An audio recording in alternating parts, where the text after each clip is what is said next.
ಹೇಳೋದು ಕೇಳಿಸಿ ಎಲ್ಲ ಸ್ಟಾರ್ಟ್ ಮಾಡ್ಬೇಕಾಗಿತ್ತು.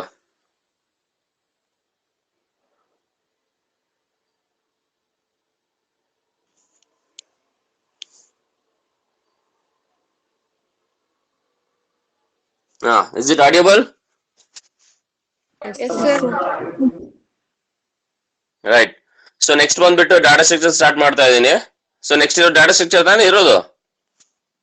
Yes sir, data structure. Yes, sir. Right. So ಇದ್ರಲ್ಲಿ ನಿಮ್ಗೆ ಇರ್ತಕ್ಕಂಥದ್ದು ಸಿಲೆಬಸ್ ಮಾತ್ರ ಅಪ್ ಟು ಅರೇಸ್ ಮತ್ತೆ ಸ್ಟ್ಯಾಕ್ಸ್ ವರೆಗೆ ಮಾತ್ರ ಇರ್ತವೆ. ಸರ್ಕ್ಯುಲರ್ ಲಿಂಕ್ಡ್ ಲಿಸ್ಟ್ ಅವೆಲ್ಲ ಏನ್ ಇರೋದಿಲ್ಲ, ಕ್ಯೂಸ್ ಇರೋದಿಲ್ಲ. ಓನ್ಲಿ ಅರೇಸ್ ಮತ್ತೆ ಸ್ಟ್ಯಾಕ್ ವರೆಗೆ ಮಾತ್ರ ಇರುತ್ತೆ. ಅದನ್ನ ನಾನು ಇವತ್ತು ಕಂಟಿನ್ಯೂ ಮಾಡ್ತೀನಿ ನಾನು. So let me start today classes that is new chapter with data structure. So data structure, so name ಅಲ್ಲೇ ಇಂಡಿಕೇಟ್ ಮಾಡಿ ನೋಡ್ರಿ, ಡಾಟಾ ಸ್ಟ್ರಕ್ಚರ್ ಅಂತಿದೆ. ಡಾಟಾ ಅಂತ ರಾ ಫ್ಯಾಕ್ಟ್ ಅಂತ ನಾನು ಹೇಳಿದ್ದೆ, ಹೌದಾ? ಈ ಡಾಟಾ ತಗೊಂಡು ನಾವೇನ್ ಮಾಡ್ತೀವಿ, ಇನ್ಫಾರ್ಮೇಶನ್ ನ ಜನರೇಟ್ ಮಾಡ್ತೀವಿ. ಅದೇ ರೀತಿಯಲ್ಲಿ ಅದರಿಂದ ಇಲ್ಲಿಗೆ ಏನಾಗುತ್ತೆ, ಡಾಟಾ ಸ್ಟ್ರಕ್ಚರ್ಸ್ ಅಂತ ನಾವು ಹೇಳ್ತಿರ್ತೀವಿ. ಅದು ಹೇಗೆ ಕೊಡ್ಬೇಕು ಅನ್ನೋದನ್ನ ನಾವೆಲ್ಲ ಇಲ್ಲಿ ಡಿಸ್ಕಸ್ ಮಾಡೋಣ. ಡಾಟಾ ಅಂತಂದ್ರೆ ಒಂದು ಸ್ಟ್ರಕ್ಚರ್, ಅಂದ್ರೆ ಡಾಟಾ ನೀವು ಹೇಗೆ ಆರ್ಗನೈಸ್ ಮಾಡ್ಬೇಕು, ಹೇಗೆ ನೀವು ಸ್ಟೋರ್ ಮಾಡ್ಬೇಕು ಅನ್ನೋದೇ ಇಲ್ಲಿ ಮೇನ್ ಡಾಟಾ ಬಗ್ಗೆ ನಾವು ಡಿಸ್ಕಸ್ ಮಾಡ್ತಿರೋದು. Okay, so data is a collections of raw fact that are processed by computers. Audible ಇದೆಯಾ ಎಲ್ಲರಿಗೆ? Yes, sir. Right. So data may contain single value or set of values. So data ಅಂತಂದ್ರೆ ನಾವು ಯಾವುದೋ ಒಂದು single value ಆದ್ರೂ ಇರ್ಬೋದು, set of values ಇರ್ಬೋದು, ಬಹಳಷ್ಟು ಇರ್ಬೋದು, ಕಡಿಮೆ ಇರ್ಬೋದು. ಸೊ ಡಾಟಾ ಹೇಗಾದ್ರೂ ಇರ್ಬೋದು ಅದು, ಹೌದಾ? ಅದಕ್ಕೆ ನಾವು ಸೆಟ್ ಆಫ್ ವ್ಯಾಲ್ಯೂಸ್ ಅಥವಾ ಸೆಟ್ ಆಫ್ ವ್ಯಾಲ್ಯೂಸ್ ಅಂತ ಹೇಳ್ತೀವಿ, ಅಥವಾ ಸಿಂಗಲ್ ವ್ಯಾಲ್ಯೂ ಅಂತ ಆದ್ರೂ ನಾವು ಹೇಳ್ತಿರ್ತೀವಿ. For example, students name may contain 3 sub items like first name, middle name, last name. ಅಂದ್ರೆ ಒಂದು ಸ್ಟೂಡೆಂಟ್ ನೇಮ್ ಅಂತ ಬಂದಾಗ 3 ಹೆಸರು ಇರ್ತವೆ. ಒಂದು ಫಸ್ಟ್ ನೇಮ್ ಅಂತ ಹೇಳ್ತೀವಿ, ಮಿಡಲ್ ನೇಮ್ ಅಂತ ಹೇಳ್ತೀವಿ, ಲಾಸ್ಟ್ ನೇಮ್ ಅಂತ ಹೇಳ್ತೀವಿ, ಹೌದಾ? Whereas students register number can treated as a single item. ಅಂದ್ರೆ ಸ್ಟೂಡೆಂಟ್ ರಿಜಿಸ್ಟರ್ ನಂಬರ್ ಅನ್ನೋದು ಸಿಂಗಲ್ ಐಟಮ್, ಅದೇ ನೇಮ್ ಅನ್ನೋದು ಸೆಟ್ ಆಫ್ ವ್ಯಾಲ್ಯೂಸ್ ಅಂತ ಹೇಳ್ತೀವಿ. ಇದು ಅರ್ಥ ಆಯ್ತಾ ನಿಮ್ಗೆ? ನೇಮ್ ಅನ್ನೋದೇನು set of values, student name ಅನ್ನೋದು, ರಿಜಿಸ್ಟರ್ ನಂಬರ್ ಅನ್ನೋದು single value. Okay, these data have to be processed to form information. In order to process the data should be organized in a particular way. This leads to structuring of data, utilization of space by data in memory, and optimization of time taken for processing plays an important role in data structure. Data structures are efficient way to organize the data. So data ಏನ್ ಮಾಡ್ತಾ ಇದೆ? So data as a formed information ಅಂತ ನಾವು ಹೇಳ್ತೀವಿ. ಅದನ್ನ process ಮಾಡಿದ್ರೆ ನಮ್ಗೊಂದು information generate ಆಗುತ್ತೆ. So in order to process the data they should be organise in a particular way ಅಂತಿದೆ. ಅಂದ್ರೆ ನೀವು ಯಾವುದೇ ಒಂದು ಡಾಟಾನ ಪ್ರೊಸೆಸ್ ಮಾಡ್ಬೇಕು ಅಂದ್ರೆ ಒಂದು ಆರ್ಗನೈಸ್ ಮಾಡ್ಬೇಕು. ಹೇಗೆ ಪ್ರೊಸೆಸ್ ಮಾಡ್ಬೇಕು ಅನ್ನೋದನ್ನೆಲ್ಲ ನಾವು ಸ್ಟ್ರಕ್ಚರ್ ಹಾಕಿ ನಾವು ಪ್ರೊಸೆಸ್ ಮಾಡ್ಬೇಕಾಗತ್ತೆ, ಆಯ್ತಾ? So next, data structures provide a data structures provides a means to manage large amount of data efficiently. Data structures are also key factor in designing efficient algorithm. In this chapter, we will discuss about the various types of data structures and operations performed on them. So generally what we say it is data structure ಅಂದ್ರೆ ಏನು ಅನ್ನೋದನ್ನ ನಾವು ಇಲ್ಲಿ ನೋಡೋಣ.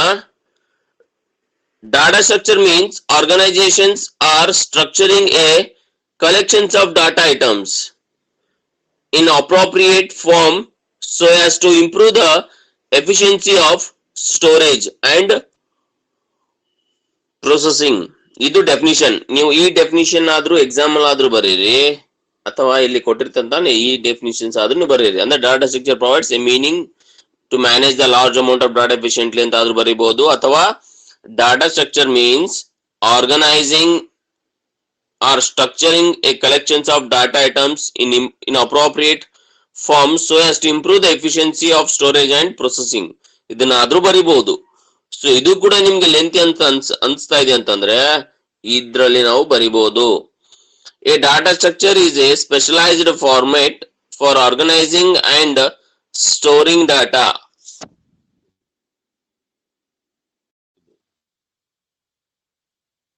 Okay, ಅರ್ಥ ಆಗ್ತಿದೆ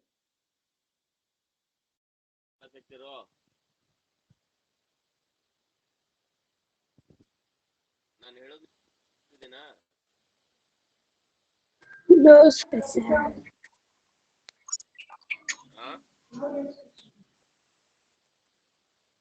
audio ಬಲ್ಲಿದೆ ತಾನೆ ಎಲ್ಲರಿಗೆ? ಸರ್ ಸ್ಲೋ ಆಗಿ ಕೇಳಿಸ್ತಿದೆ ಸರ್. ಹೌದಾ, ಸರಿ. ಡಾಟಾ ರೆಪ್ರೆಸೆಂಟೇಷನ್ ಅಂತಂದ್ರೆ ಡಾಟಾನ ಹೇಗೆ ರೆಪ್ರೆಸೆಂಟೇಷನ್ ಮಾಡಬೇಕು ಅನ್ನೋದೇ ಇಲ್ಲಿ important.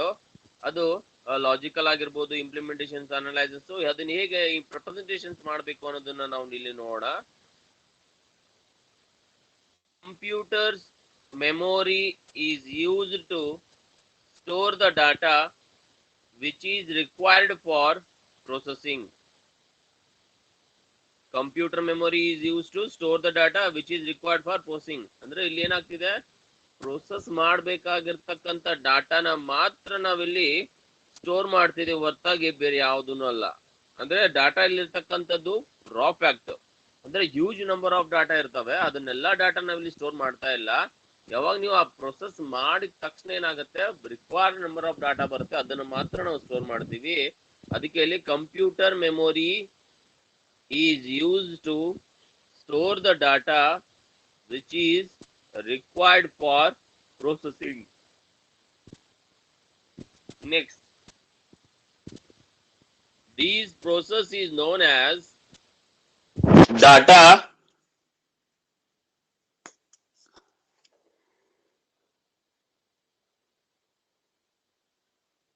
representation. Data may be of same type or different type. Data ಅಂದ್ರೇನು, ಸೇಮ್ ಟೈಪ್ ಅಂದ್ರೆ ಅರ್ಥ ಏನು, ಅದು ಇಮೇಜ್ ಆದ್ರೆ ಇರ್ಬೋದು, ಅಥವಾ ವಿಡಿಯೋ ಆದ್ರೆ ಇರ್ಬೋದು, ಅಥವಾ ಬೇರೆ ಇನ್ಯಾವುದಾದ್ರು ರೀತಿಯಲ್ಲಿ ಡಾಕ್ಯುಮೆಂಟ್ ಆದ್ರೆ ಇರ್ಬೋದು, PDF ಆದ್ರೆ ಇರ್ಬೋದು. ಸೊ ಡಾಟಾ ಯಾವುದೇ ಫಾರ್ಮೆಟ್ ಅಲ್ಲಾದ್ರೆ ಇರ್ಬೋದು, ಅಥವಾ ನೀವು ಕೊಟ್ಟಿರ್ತಕ್ಕಂಥ ಪ್ರೋಗ್ರಾಮಿಂಗ್ ನಲ್ಲಿ ಇಂಟೀಜರ್ ಇರ್ಬೋದು, ಫ್ಲೋಟಿಂಗ್ ಪಾಯಿಂಟ್ ಇರ್ಬೋದು, ಕ್ಯಾರೆಕ್ಟರ್ ಆದ್ರೆ ಇರ್ಬೋದು, ಅಥವಾ ಸ್ಟ್ರಿಂಗ್ ಆದ್ರೂ ಇರ್ಬೋದು. So data may be any type ಇರ್ಬೋದು ಅಥವಾ ಡಿಫರೆಂಟ್ ಟೈಪ್ ಇರ್ಬೋದು. Okay, a need may arise to group these items as a single unit. Data structure provides efficient way of combining these data types and process data. Data structure is a method of storing data in a memory so that it can be used efficiently. The study of data structure mainly deals with a logical or a mathematical descriptions of structure. First point ಅಂದ್ರೆ ಏನ್ deal ಮಾಡುತ್ತೆ data structure ಅನ್ನೋದನ್ನ ನಾವಿಲ್ಲಿ ನೋಡ್ತಾ ಇದೀವಿ. So data structure ಏನಂತ ಹೇಳಿದೆ, it is a kind of A method of storing data in a memory so that it can be used efficiently. So mainly ಯಾವ್ದ್ರ ಬಗ್ಗೆ ಡೀಲ್ ಮಾಡುತ್ತೆ ಡಾಟಾ ಸ್ಟ್ರಕ್ಚರ್ ಅಂತಂದ್ರೆ, first one logical R mathematical description of a structure. Second one, implementation of a structure on a computer. Third one, analysis of structure, which includes determining the amount of space in a memory and optimization of time taken for processing. So ಇದನ್ನೆಲ್ಲದನ್ನ ನಾವು data structures ಅಲ್ಲಿ ಮಾಡ್ಬೇಕಾಗತ್ತೆ. ಹಾಗಂತ ಹೇಳ್ಬಿಟ್ಟು ನೀವು ಇಲ್ಲಿ ಏನ್ ಓದ್ಕೋಬೇಕು ಅಂತಂದ್ರೆ, ನಿಮಗೆ ಕೇಳಿರ್ತಕ್ಕಂಥ question what is data structure ಮಾತ್ರ ಅಂತ ಕೇಳ್ತಾನೆ. ಓಕೆ, ಇದನ್ನ ಮಾತ್ರ ಡೆಫಿನೇಷನ್ ನೀಟಾಗಿ ಓದ್ಕೊಳ್ರಿ. Next, we consider only the first and second case are considered in this chapter. First case ಅಂದ್ರೆ ಯಾವುದು, logical or mathematical description of structure and implementation of a structure on a computer. So ಇವೆರಡು point ಮಾತ್ರ ಇಲ್ಲಿ discuss ಮಾಡ್ತಾ ಇದೀವಿ. ಇದಾದ ನಂತರ next ಬಂದ್ಬಿಟ್ಟು ಕ್ಲಾಸಿಫಿಕೇಶನ್ಸ್ ಆಫ್ ಡಾಟಾ ಸ್ಟ್ರಕ್ಚರ್. ನಾವು ಆಲ್ರೆಡಿ ಓದಿರ್ತಕ್ಕಂಥದ್ದು ಡಾಟಾ ಸ್ಟ್ರಕ್ಚರ್ ಬಗ್ಗೆ. Basic structure of data structure ಅಂದ್ರೆ ಏನು, ಡಾಟಾ ಅಂದ್ರೆ ಏನು, ಅದ್ರ ಬಗ್ಗೆ ನಾವು ಕಲ್ತಿದೀವಿ. ಅದನ್ನ ಹೇಗೆ ರೆಪ್ರೆಸೆಂಟೇಷನ್ ಮಾಡ್ಬೇಕು ಅಂತ ನಾವು ಡಿಸ್ಕಸ್ ಮಾಡಿದೀವಿ. ಸೊ ಈಗ ಅದ್ರದ್ದು ಕ್ಲಾಸಿಫಿಕೇಶನ್ಸ್ ಆಫ್ ಡಾಟಾ ಸ್ಟ್ರಕ್ಚರ್ಸ್ ಹೇಗಿರುತ್ತೆ ಅನ್ನೋದನ್ನ ನಾವು ನೋಡೋಣ. ಕ್ಲಾಸಿಫಿಕೇಶನ್ಸ್ ಅಂತ ಬಂದಾಗ ಇದರಿಂದ ಈ ಸ್ಟ್ರಕ್ಚರ್ ಅಲ್ಲಿ ನಿಮ್ಗೆ ಇರ್ತಕ್ಕಂಥ ಮಾರ್ಕ್ಸ್ ಬಹಳಷ್ಟು ಮಾರ್ಕ್ಸ್ ಬರ್ತವೆ. 1 ಮಾರ್ಕ್ಸ್, 2 ಮಾರ್ಕ್ಸ್, 3 ಮಾರ್ಕ್ಸ್ ಕ್ವಶನ್ಸ್ ಎಲ್ಲ. ಅಂದ್ರೆ ಈ ಡಯಾಗ್ರಾಮ್ ನಿಮ್ಗೆ ಜ್ಞಾಪಕ ಇದ್ಬಿಟ್ರೆ at least you can score 5 marks. So let us start here. Classifications of data structure ಅಂದ್ರೆ ಏನು ಅನ್ನೋದನ್ನ ನಾವಿಲ್ಲಿ ನೋಡೋಣ. ಡಾಟಾ ಸ್ಟ್ರಕ್ಚರ್ ಇರ್ತಕ್ಕಂಥದ್ದು 2 ಟೈಪ್ಸ್. ಒಂದು ನಾನ್ ಪ್ರಿಮಿಟಿವ್ ಡಾಟಾ ಸ್ಟ್ರಕ್ಚರ್, ಇನ್ನೊಂದು primitive data structure. Is it audible? Yes, sir. Yes, sir. Right. Data structure ಇರ್ತಕ್ಕಂಥದ್ದು 2 types. ಒಂದು primitive data structure, non primitive data structure. ಇದರಲ್ಲಿ ಇರ್ತಕ್ಕಂಥದ್ದು 2 ಟೈಪ್ಸ್ ಡಾಟಾ ಸ್ಟ್ರಕ್ಚರ್. ಒಂದು primitive ಒಂದು non primitive. ಇದಾದ ನಂತರ primitive data structure ಅಂದ್ರೆ ಯಾವುವು ಅಂತಂದ್ರೆ, first one integer, floating point, character, pointer. ಇದನ್ನೆಲ್ಲ ನಾವ್ ಏನ್ ಅಂತ ಹೇಳ್ಬೇಕು? These data types are primitive data types. Exams ಅಲ್ಲಿ ಕೇಳ್ತಾನೆ, list out the primitive data structure ಅಂತ ಕೇಳಿದ ತಕ್ಷಣ ಇಂಟೀಜರ್, ಫ್ಲೋಟ್, ಕ್ಯಾರೆಕ್ಟರ್, ಪಾಯಿಂಟರ್ ಅಂತ ಬರೀಬೇಕು. ಇಲ್ಲ ಅಂತಂದ್ರೆ you won't get marks over here. Okay, next non primitive data structure ಅಂತ ಕೇಳಿದ ತಕ್ಷಣ ನಿಮಗ್ ಮೈಂಡ್ ಅಲ್ಲಿ ಬರ್ಬೇಕಾಗಿದ್ದು ಅರೇಸ್, ಲೀಸ್ಟ್ಸ್, ಫೈಲ್ಸ್.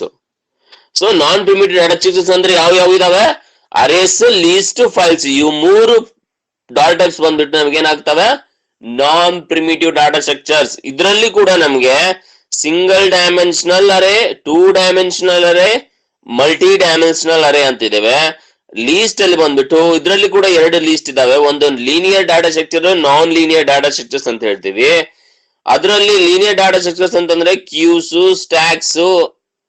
ಇದು ಬಹಳ ಕನ್ಫ್ಯೂಷನ್ ಮಾಡ್ತಾನೆ ಅವ್ನು. ಏನ್ ಮಾಡ್ತಾನೆ ಅಂತಂದ್ರೆ list out the linear data structure ಅಂತಾನು ಕೇಳ್ತಾನೆ. List out the linear data structures ಅಂತಂದ್ರೆ ಏನು? ಸ್ಟ್ಯಾಕ್ಸ್,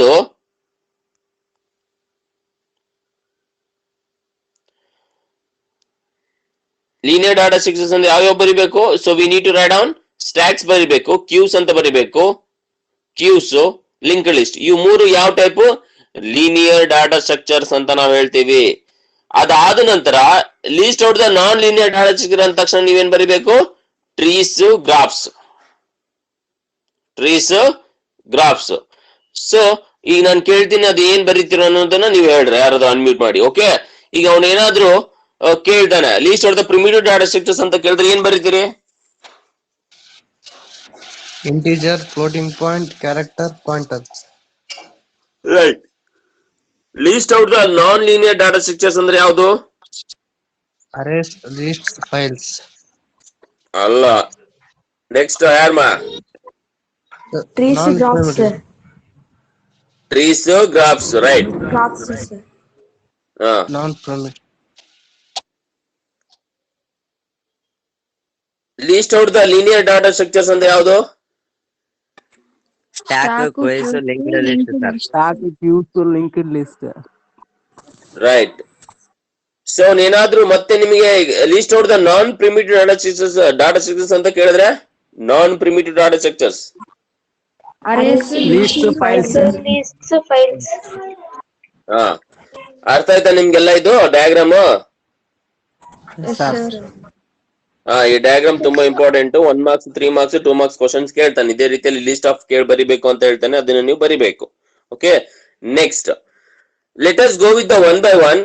ಫಸ್ಟ್ ಡಾಟಾ ಟೈಪ್ ಬಂದ್ಬಿಟ್ಟು ಪ್ರಿಮಿಟಿವ್ ಡಾಟಾ ಸ್ಟ್ರಕ್ಚರ್ಸ್ ಬಗ್ಗೆ ನಾವು ಡಿಸ್ಕಸ್ ಮಾಡೋಣ. Primitive data structures.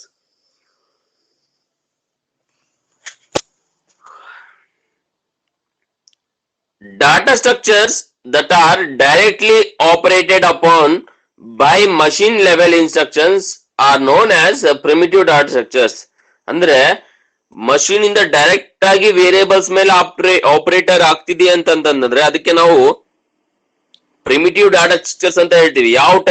ಯಾವ ರೀತಿ ಆಪರೇಟ್ ಆಗುತ್ತೆ ಅಂತ ಹೇಳಿದ್ರೆ, ನೀವು ಪ್ರೋಗ್ರಾಮ್ಸ್ ಅಲ್ಲಿ int A is equal to 20, B is equal to 30, int A comma B comma C ಅಂತ ಏನ್ ಡಿಕ್ಲೇರ್ ಮಾಡ್ತಿರ್ತಾನೆ ಅದಕ್ಕೆ ಡೈರೆಕ್ಟ್ ಆಪರೇಟರ್ ಅಂತ ನಾವು ಹೇಳ್ತೀವಿ. ಅದೇ ರೀತಿ ಡೈರೆಕ್ಟ್ ಆಪರೇಟರ್ ಮಷೀನ್ ಇಂದ ಆಗ್ತಾ ಇರೋದ್ರಿಂದ ನಾವೇನ್ ಹೇಳ್ತೀವಿ, ಪ್ರಿಮಿಟಿವ್ ಡಾಟಾ ಸ್ಟ್ರಕ್ಚರ್ಸ್ ಅಂತ ಹೇಳ್ಬೇಕು. ಅರ್ಥ ಆಯ್ತಾ? ಸೊ ಇಲ್ಲಿ ಕೇಳೋದು what is primitive data structures. ಈ ಚಾಪ್ಟರ್ ತುಂಬಾ ಇಂಪಾರ್ಟೆಂಟ್. ಇದರಲ್ಲಿ ಇರ್ತಕ್ಕಂಥದ್ದು ಬಹಳಷ್ಟು ಮಾರ್ಕ್ಸ್ ಅವೈಲಬಲ್ ಇದಾವೆ. ಈ ಚಾಪ್ಟರ್ ನೀವು ಓದ್ಕೊಂಡ್ರೆ 2 ಚಾಪ್ಟರ್ ಇರ್ತವೆ, ಅದಕ್ಕೆ ಸ್ವಲ್ಪ ಕಾನ್ಸಂಟ್ರೇಷನ್ ಇದ್ದೆ ಕೇಳ್ರಿ. ಸೊ ಕ್ವಶನ್ಸ್ ಅನ್ನು ಎಲ್ಲಿಂದಾದ್ರೂ ಕೇಳಬಹುದು ನಿಮ್ಗೆ, right? Data structures that are directly operated upon by machine level instructions are known as a primitive data structures. The integer, real, float, logical data, character data, pointer, reference are primitive data structures. ಇಲ್ಲಿ ಏನ್ ಹೇಳ್ತಿದ್ವಿ, integer, float, character, pointers, ಇದನ್ನೆಲ್ಲ ನಾವು ಏನ್ ಹೇಳ್ತೀವಿ, primitive data structures ಅಂತ ಹೇಳ್ಬೇಕು. ಇದು primitive data structure ಬಗ್ಗೆ ಇರ್ತಕ್ಕಂತ ಇನ್ಫಾರ್ಮೇಶನ್. ರೀತಿಯಲ್ಲಿ ನಿಮಗೆ 3 ಮಾರ್ಕ್ಸ್ ಅಲ್ಲಿ ಕೇಳ್ತಾನೆ, leave operations on primitive data structures. ಇದು 3 marks question. This is 3 marks question. ಏನಂತ ಕೇಳ್ತಾನೆ, list out the operations on primitive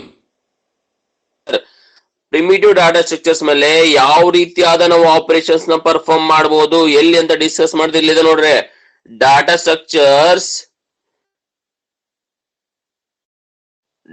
structure that I machine level instructions R known as primitive data structure. Machine level ಮೇಲೆ ನಾವು perform ಆಗ್ತಿರೋದ್ರಿಂದ ನಾವೇನ್ ಹೇಳ್ತಿದ್ವಿ, primitive data structures ಅಂತ ಹೇಳ್ತಿದ್ವಿ.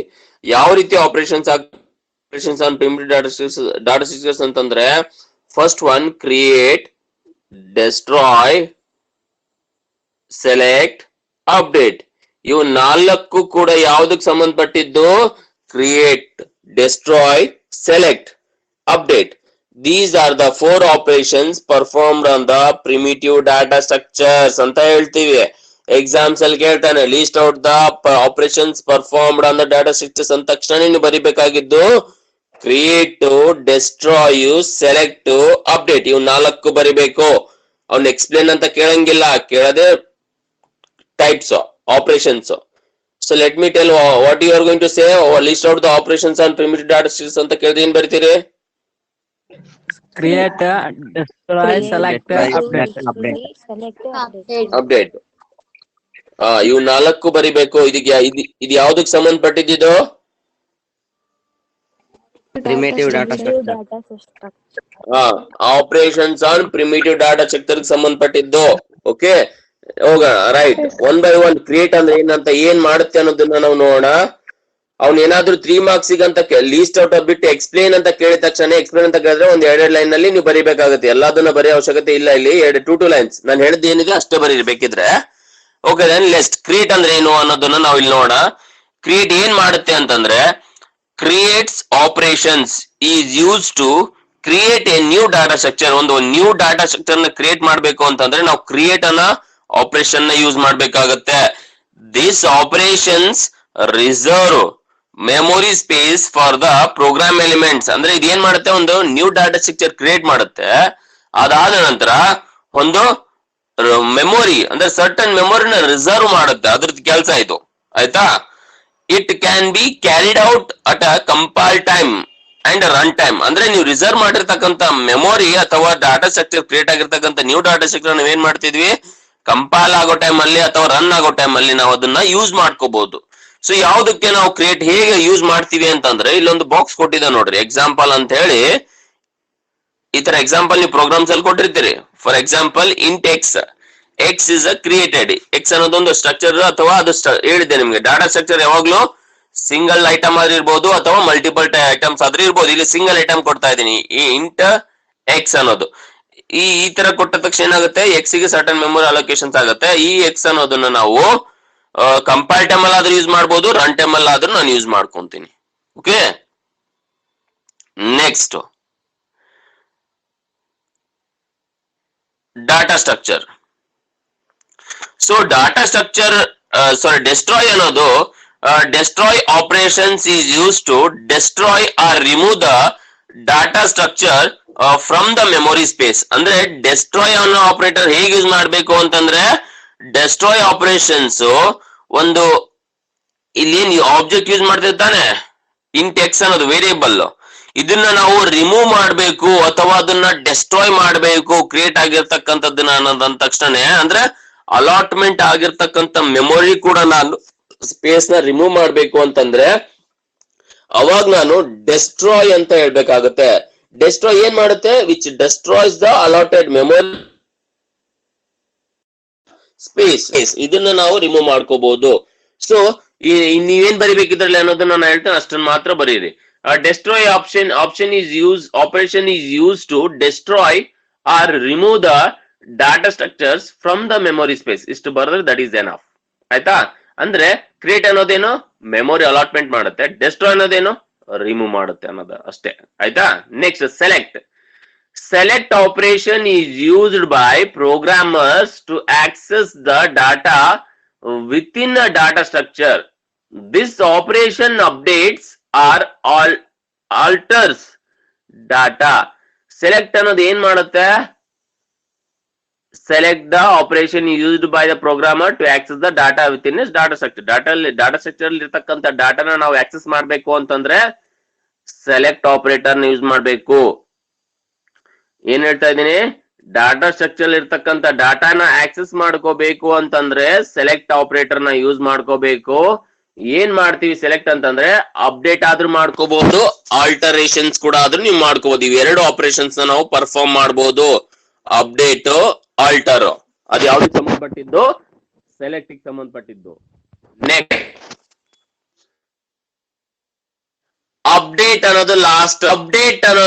Update operation is use to change data of data structure. ಅಂದ್ರೆ ಏನ್ ಮಾಡ್ತಾ ಇದೀವಿ ಇಲ್ಲಿ, update ಅನ್ನೋದು ನೀವೇನಾದ್ರೂ ಬೈ ಮಿಸ್ಟೇಕ್ಲಿ ರಾಂಗ್ ಎಂಟ್ರಿ ಮಾಡ್ತಾ ಇದೀನಿ ಅಂತಂದಾಗ ಆ ರಾಂಗ್ ಎಂಟ್ರಿ, ಸೊ ರಾಂಗ್ ಎಂಟ್ರಿನ ನೀವೇನಾದ್ರೂ ಮಾಡಿಫೈ ಮಾಡಬೇಕು ಅಂತ ಅಂದಾಗ ಏನಾಗುತ್ತೆ, of course it will be get as a modified by using the update operation ನ ಯೂಸ್ ಮಾಡ್ಕೊಂಡ್ಬಿಟ್ಟು ನಾವೇನ್ ಮಾಡ್ಬೋದು, ಅಪ್ಡೇಟ್ ಮಾಡ್ಕೋಬಹುದು. ಹೇಗೆ ಅನ್ನೋದನ್ನ ಇಲ್ಲಿ ಒಂದು ಎಕ್ಸಾಂಪಲ್ ಕೊಟ್ಟಿದೀವಿ. Update operation is use to change the data structure and assignment operations is good example of updation operation. ಇಲ್ಲಿ ನೋಡಿ, ಫಸ್ಟ್ ಗೆ ನಾನು ಏನ್ ಮಾಡ್ತಾ ಇದ್ದೀನಿ, int x is equal to 2 ಅಂತ ಕೊಟ್ಟಿದ್ದೀನಿ. ಎಕ್ಸ್ ಗೆ ಎಷ್ಟಂತ ಅಸೈನ್ ಮಾಡಿದೀನಿ, 2 ಅಂತ ಅಸೈನ್ ಮಾಡಿದೀನಿ. ಅಗೇನ್ ನಾನು ಏನ್ ಮಾಡ್ತಾ ಇದೀನಿ, ಎಕ್ಸ್ ಇಸ್ ಈಕ್ವಲ್ ಟು 4 ಅಂತ ಕೊಡ್ತಾ ಇದೀನಿ. ಅದನ್ನ ಏನ್ ಮಾಡ್ತೀವಿ, ಅಗೇನ್ ರಿಅಸೈನ್ ಅಂತ ಹೇಳ್ತೀವಿ. The value of X is now 4. ಮೊದ್ಲು ಎಷ್ಟಿತ್ತು, 2 ಅಂತಿತ್ತು, ಈಗ ಏನಾಯ್ತು 4 ಇದೆ. ಹೌದಾ? ಸೊ ಈ ರೀತಿಯಾದ ಅಪ್ಡೇಷನ್ಸ್ ಆಪರೇಷನ್ಸ್ ನಾವು ಯೂಸ್ ಮಾಡ್ಕೋಬಹುದು. ಇಲ್ಲಿ ಆಟೋಮೆಟಿಕ್ಲಿ ನೀವು ಯಾವಾಗ ಎಕ್ಸ್ ಇಸ್ ಈಕ್ವಲ್ ಟು 4 ಅಂತ ಕೊಟ್ಟಿದ ತಕ್ಷಣ ಏನಾಗುತ್ತೆ, ಎಕ್ಸ್ ಇಸ್ ಈಕ್ವಲ್ ಟು 2 ಅಂತ ಇರ್ತಕ್ಕಂಥದ್ದನ್ನ ರಿಮೂವ್ ಮಾಡಿ 4 ಅಂತ ಅಸೈನ್ ಆಗುತ್ತೆ. ಅಂದ್ರೆ ಈ ರೀತಿಯಾದ ಅಪ್ಡೇಟ್ ಆಪರೇಷನ್ಸ್ ನಾವ್ ಇಲ್ಲಿ ಯೂಸ್ ಮಾಡ್ಕೋಬಹುದು. ನಿಮ್ಗೆಲ್ಲ ಅರ್ಥ ಆಗ್ತಿದೆನಾ ಆಪರೇಷನ್ಸ್ ಆನ್ ಪ್ರಿಮಿಟಿವ್ ಡಾಟಾ ಅಂತ ಹೇಳಿ?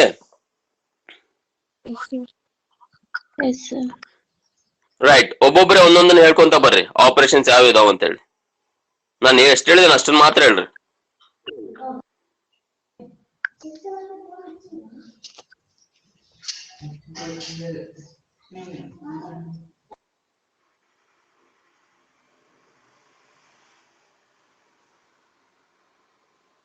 ಜಲ್ದಿ ಹೇಳ್ರಿ, ಯಾರೊಬ್ರು ಹೇಳ್ರಿ. Bharat ಹೇಳ್ಮ.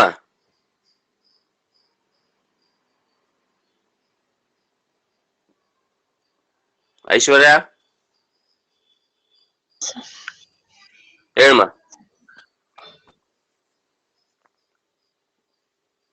Primitive operations on primitive data structure: creative, destroy, select, update. First one, create operation is used to create a new data structure. Second one, destroy operation is used to destroy or remove the data structure from the memory space. Third one, select operation is used to program to access the data within data structure. Next one, update operation is used to change data of data structure. Assignment operation is good example update operation. Example int x is equal to 2. Her 2 is assigned to x.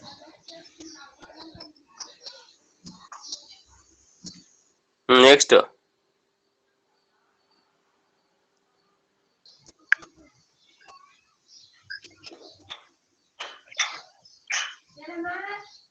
Continue ಮಾಡಿ ಹಂಗೆ ಹೇಳ ಇನ್ನ x is equal to 4. X again x is equal to 4. 4 is assigned to x. The value of x now is 4 because 2 is automatically replaced by 4. Update.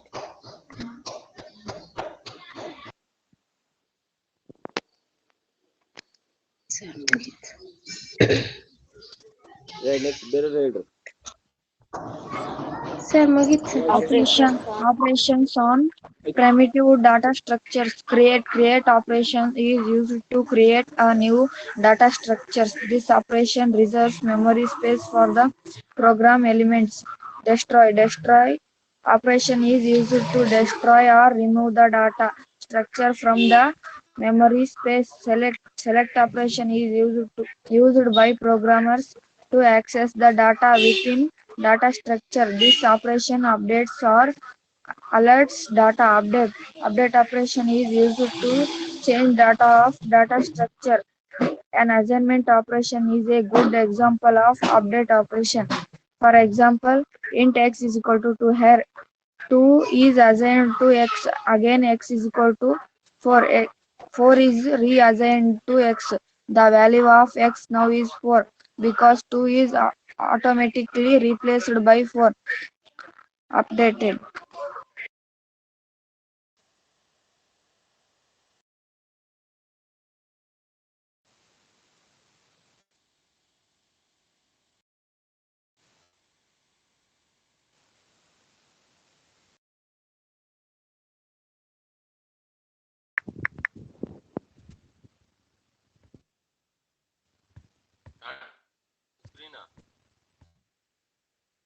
ಸರಿ ಕೇಳಿಸ್ತಿಲ್ಲ sir.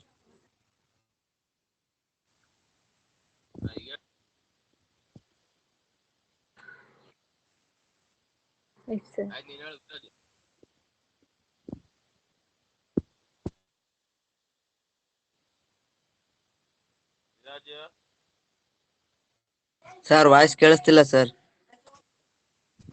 Next ಹೇಳಿ ಈಗ ನೀನ್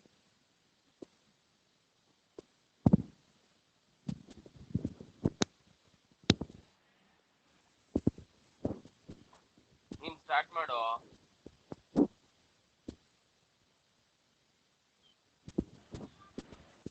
ಯಾರಿಗೆ ಕೇಳಿಸ್ತಿದೆ ಸರಿಯಾಗಿ ಅವ್ರಾದ್ರೂ ಹೇಳ್ರಿ. Operations on primitive data structure. The various operations that can be performed on primitive data are create. Create operation is used to create a new data structure. This operation reserves memory space for the program elements. It can be carried out at compile time and run time. For example, int x. Dictionary operation is used to dictionary or remove the data structure from the memory space. When the program execution ends, the data structure is automatically destroyed and the memory allocated is inventory be allocated. C++ allows the store member function destroy the object. Select operation is used by programs to access the data within data structure. This operation updates or elects data. Update operations is used to change data of data structures. An assignment operation is a good example on update operation. For example, int x is equal to 2. Here 2 is assigned to x. Again x is equal to 4. 4 is reassigned to x. The value of x now is 4 because 2 is automatically replaced by 4 IE update. Right. Questions ಬರ್ಕೊಡ್ರಿ ಇವತ್ತಿಂದ assignment question ಬರ್ಕೊಡ್ರಿ ಎಲ್ಲರೂ. Read on the questions. ಹೇಳ questions. Yes, sir. Yes, sir. Done. What is data structure? What is data structure? What is data structure? Yes, sir. Next. Write the classifications of data structure. Write the classifications of data structure. Write the classifications of data structure.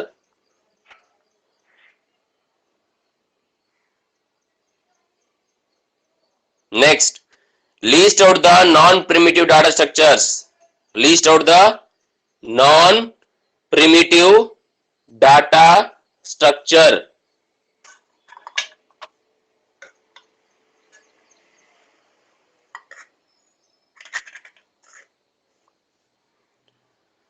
List out the linear data structure. List out the linear data structure.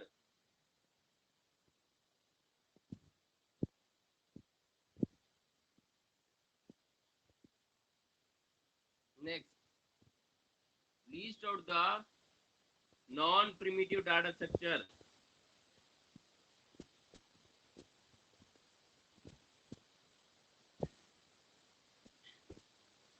Next one, list out non-linear data structure. ಬರ್ದ್ರಾ? Sir ಕೇಳಿಸ್ತಾ ಇಲ್ಲ sir. ಎಲ್ಲರಿಗೂ ಕೇಳಿಸಿದೆ ಅಲ್ಲೋ. ನಿಂದ network problem ಇದ್ರೆ ಕೇಳಿಸಂಗಿಲ್ಲ ಅಷ್ಟೇ ಅದು. ಯಾರ್ಯಾರು ಕ್ವಶನ್ ಪೇಪರ್ ಕ್ವಶನ್ಸ್ ಬರ್ದ ತಕ್ಷಣ ನನಗೆ ಹಾಕ್ರೆ ನಾನು ಗ್ರೂಪ್ ಅಲ್ಲಿ ಶೇರ್ ಮಾಡ್ತೀನಿ. ಯಾರ್ಯಾರು ಕೇಳಿಸಿಲ್ಲ ಅವ್ರು ಬೇಕಾದ್ರೆ ಬರ್ಕೊಳ್ಳಿ. Okay. Next last question. Explain operations on primitive data structure. Explain operations on primitive data structure.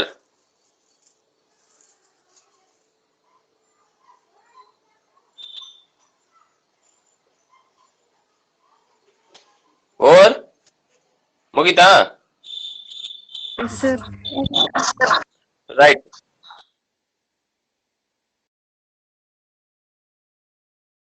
ಇವತ್ತು ನೋಡ್ರಿ ಅಂದ್ರೆ ಇವತ್ತು ಸಬ್ಮಿಟ್ ಮಾಡ್ರಿ. ಸೊ ಈ ಕ್ವಶನ್ಸ್ ಬರ್ಕೊಂಡಿರೋದನ್ನ ಯಾರಾದ್ರೂ ಗ್ರೂಪ್ ಅಲ್ಲಿ ನನಗೆ ಶೇರ್ ಮಾಡ್ರಿ. ನಾನು ಅದನ್ನ ಗ್ರೂಪ್ ಅಲ್ಲಿ ಹಾಕ್ತೀನಿ ನಾನು. ಓಕೆ. ಓಕೆ ದೆನ್ ಟೈಮ್ ಇದೆನಾ? ಇಲ್ಲ ಆಯ್ತಾ? 45 ಆಯ್ತಾ ಆಗ್ಲೇ? Yes, sir. Yes, sir. Right. ನಾಳೆ ಹಾಲಿಡೇ ಇದೆಯಲ್ಲ, ಸೊ ನಾಡ್ದ ನಾನು ಎಂಗೇಜ್ ಮಾಡ್ತೀನಿ ಮತ್ತೆ Friday direct. Okay. Okay. Right. Today we'll end the class. Okay then.